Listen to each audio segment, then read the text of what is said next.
دائما الإسرائيلي هو بيساعد على إرعاب ناسه، على إرهابهم. אשאל אותך הכי פשוט, האם יש לנו חיל האוויר כרגע? יהיה בטווח הבינוני גם פגיעה קשה בכלכלה. אנשי ההייטק יוצאים כדי לכפות על הממשלה שינוי כיוון. בינתיים המוטציות ממשיכות להתפשט. אזרחים חופשיים לא יתנדבו לשרת בדיקטטורה.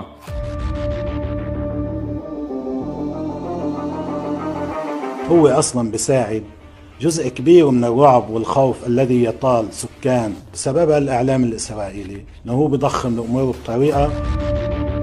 צריך להישפך הרבה מאוד דם מטאפורי או דם אמיתי. שהעניינים כאן יהיו אלימים ברגע. עלייה באלימות של המשטרה. מחר יתקיים יום השיתוק הלאומי במחאה על המשך חקיקת המהפכה המשפטית. מהקרע פנימי בישראל שנראה שרק הולך וגדל. המהפכה המשפטית לא עוצרת לרגע ומחאה חסרת תקדים שוטפת את המדינה. השידור הוא כאוטי מאוד. הגיעו הדיניינים.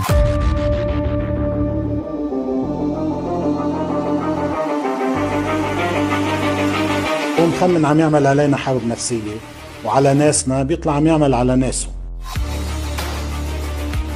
זה כבר יכול להתחיל לפגוע בקשירות של חיל האוויר. במשק גובר החשש מפגיעה בדירוג האשראי בצל המהפכה המשפטית. זה הולך למלחמה, דברים מאוד רדיקליים, יכול להיות שישפך דם פשוט. אלים, מפחיד, כשמדברים על מלחמת אחים, כך זה נראה. أننا نحن حديث بقول الحمد لله الذي جعل أعداءنا من الحمقى أو من الحمقاء.